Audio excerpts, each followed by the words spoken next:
Now, Trump's position on immigration has really hit home for one of Wisconsin's oldest industries. A majority of the workforce on the state's dairy farms is comprised of immigrants with no path towards legal status, let alone citizenship.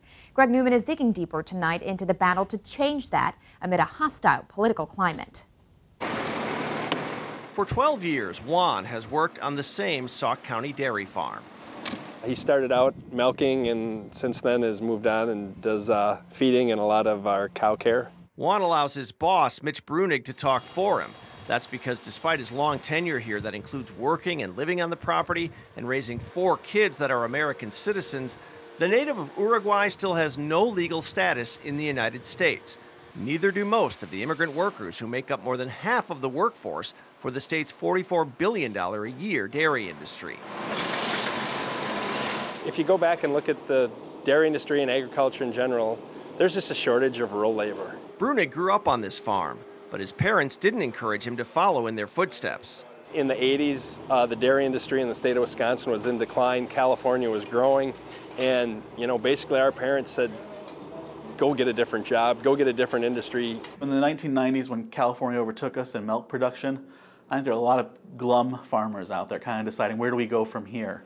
With a shrinking rural workforce to choose from, the industry looked to the massive influx of immigrant workers. Since that time, we've turned around. We are the dairy state, and dairy is growing in the state of Wisconsin, and we're actually closing the gap on California every day on the amount of milk we produce. But that production comes from a group of workers who are primarily here illegally.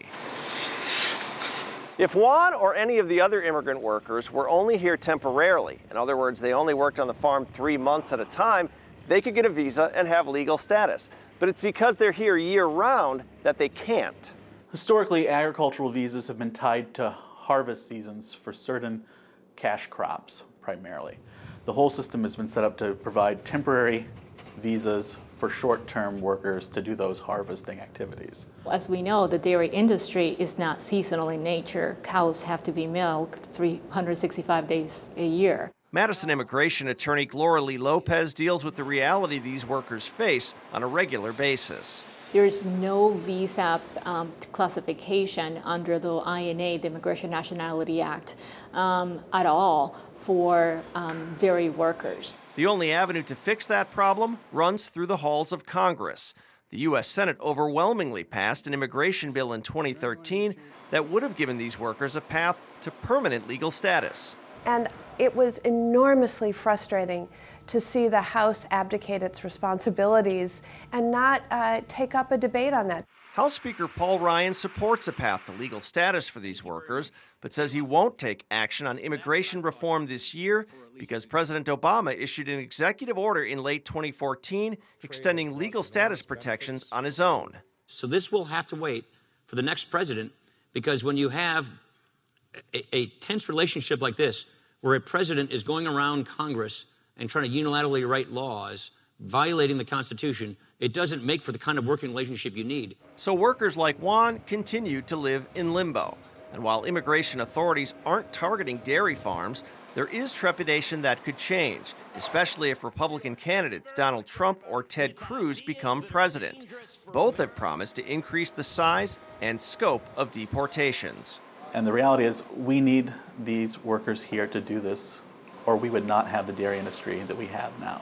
They just are people that, contribute. They have jobs. They're not getting into trouble, and so they're really, really important to our farm. In Sauk County, Greg Newman, 27 News.